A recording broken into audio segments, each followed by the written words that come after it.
ready to unlock the power of prediction. Today's deep dive takes us into the world of predictive modeling, specifically how we can teach machines to anticipate outcomes, just like we do, but often even better. And you've given us some really rich material to work with. These excerpts on single-layer and multi-layer perceptrons, um, they offer a glimpse into how these models are being used everywhere, from predicting student test scores to something as complex as water treatment. Water treatment. Yeah. That's intriguing. I'm already sensing this will be a fascinating journey. But before we get ahead of ourselves, let's unpack these complex concepts. Where do we even begin? Well, the source material uses a simple analogy. It's a classic for a reason. Imagine you have a basket of apples and oranges. You can tell them apart instantly, Well, right? yeah, they're totally different. Exactly. But think about how you actually do that. You're not consciously thinking through a rule book. You're looking at size, color, maybe even shape. Hmm. And your brain, based on past experience, just TOWS. That's pattern recognition in action. Mm. And it's the foundation of how we teach machines to predict. Okay, so we're talking about training machines to find patterns in data, just like our brains do. But how do we translate that into something a machine can understand? That's where single-layer perceptrons, or SLPs, come in. SLPs. Yeah. Think of an SLP as like a simple machine with a few dials, each representing a feature of the data. In our fruit example, we have a dial for size and one for color. And we're tweaking those dials to fine-tune the predictions. Precisely. The SLP takes the input, the size and color of the fruit, multiplies them by the values set on each dial, right? These values are called weights. They determine how important each feature is for the final decision. It then adds everything up. And if the total crosses a certain threshold, voila, it makes a prediction, apple or orange. So it's kind of like a point system, where each feature gets a certain number of points based on its importance. And if the total points are high enough, it triggers a decision. You got it. And this mechanism, believe it or not, is similar to something you might remember from statistics, linear regression. Oh, It's about finding the best line through data points. However, just like linear regression has its limits, so do SLPs. What happens when you introduce a curveball, like a giant red grapefruit? our trusty SLP might get a little confused. It wouldn't know whether to classify it as a large apple or an unusually colored orange. Exactly. Real-world data is rarely that simple or linear. We need a model that can handle complexity and those curveballs you mentioned. That's where multi-layer perceptrons, or MLPs, steal the show. Okay, MLPs are sounding like the next level of predictive modeling. What makes them so special? Imagine adding more layers of dials or neurons between the input and output. Yeah, okay. Each layer acts like a mini SLP, specializing in finding specific combinations of features. It's like having a team of experts, each focusing on a different aspect of the problem. So instead of just looking at size and color in isolation, we have a whole network analyzing different combinations and interactions between those features. Now you're getting it. This allows MLPs to uncover those subtle, non-linear relationships that trip up simpler models. They can see the nuances that make a grapefruit, not just a big red apple. This is where things get really powerful. It's amazing how these MLPs can tease out those hidden patterns applications. Give me an example. Well, the document you shared, Okay. it highlights the use of MLPs in predicting student test scores. And it's not just about like how much time someone spends studying, Right. but understanding the interplay of factors like Mm. homework completion, class participation, even learning styles. It's like painting a multi-dimensional picture of a student's learning journey rather than just looking at a single grade point average. Exactly. And this leads to more insightful interventions. Imagine an MLP flagging a student, right, who's consistently engaged in class but struggling with homework. It could suggest they need additional support outside of class, rather than assuming they're not putting in the effort. It's incredible to think how these models can personalize learning experiences, making education more effective and engaging. Absolutely. And these applications, they extend far beyond the classroom. The document also dives into using MLPs to predict something we encounter almost daily, right? Yeah. House prices. Oh, this is a hot topic. It seems like everyone's trying to crack the code of the housing market.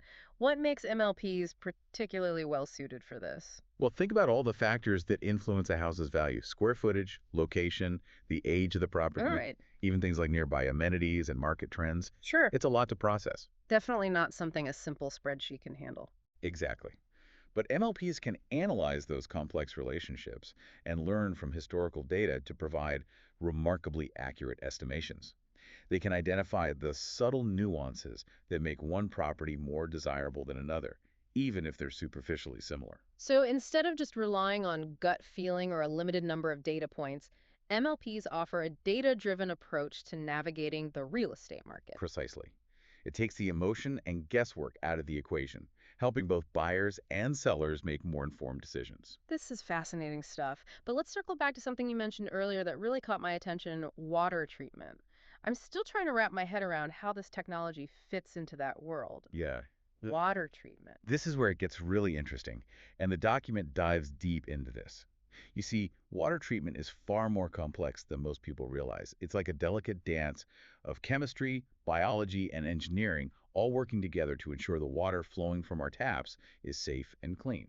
It's easy to take clean water for granted, but it's a testament to the intricate systems working behind the scenes. Exactly.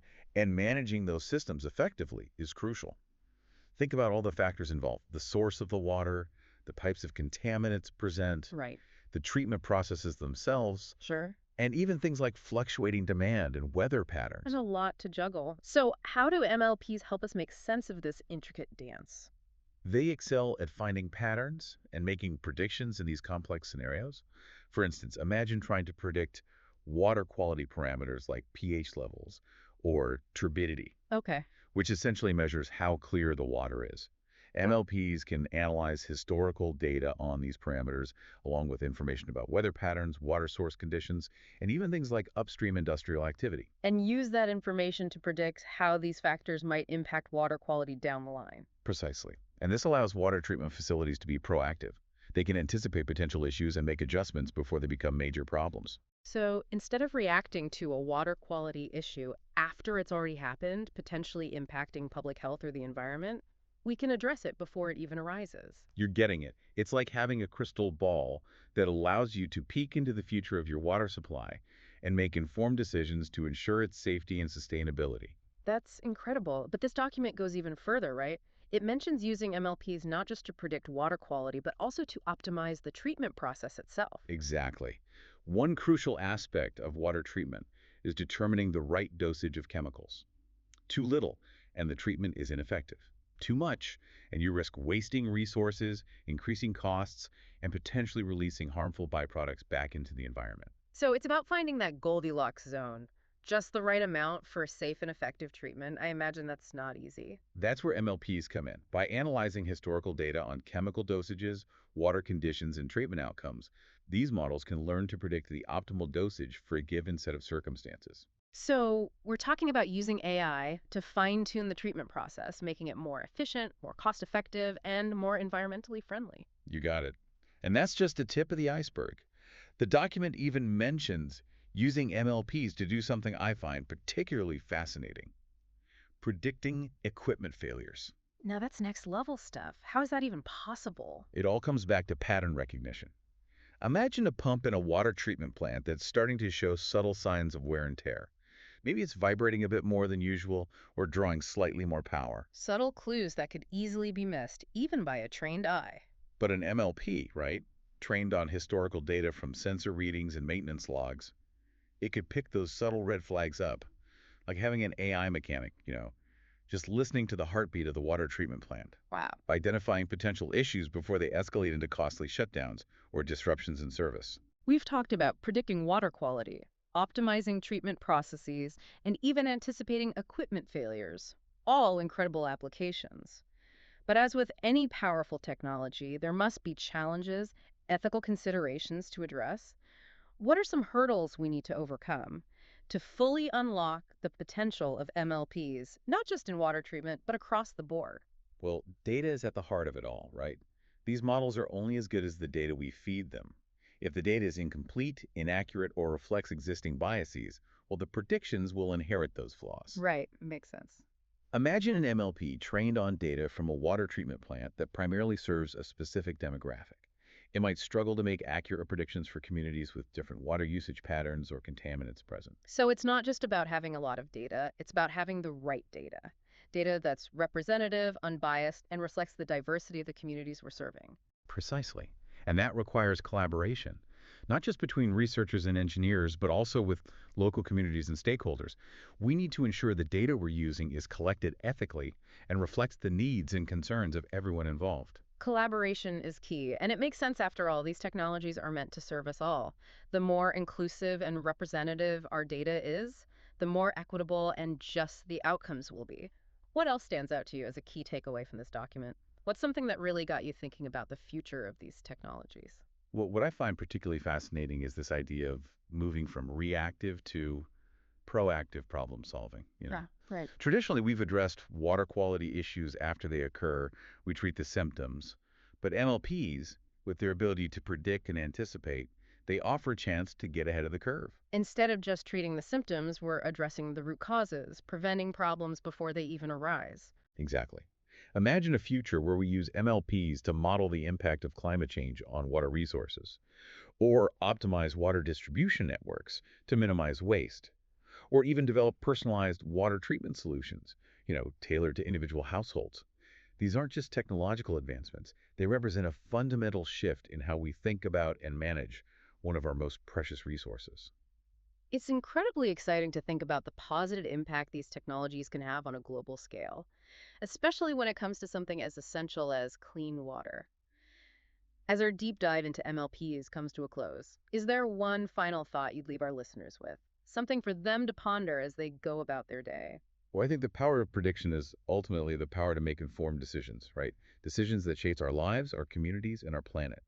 As we continue to develop and refine these powerful tools, it's up to all of us to ensure they're used responsibly, ethically, and for the benefit of everyone. It's a potent reminder that while technology can provide incredible solutions, it's our responsibility to steer it in the right direction. Thank you for joining us on this deep dive into the world of predictive modeling. Until next time, keep those minds curious and never stop exploring the fascinating intersection of technology and our world. Ready to unlock the power of prediction.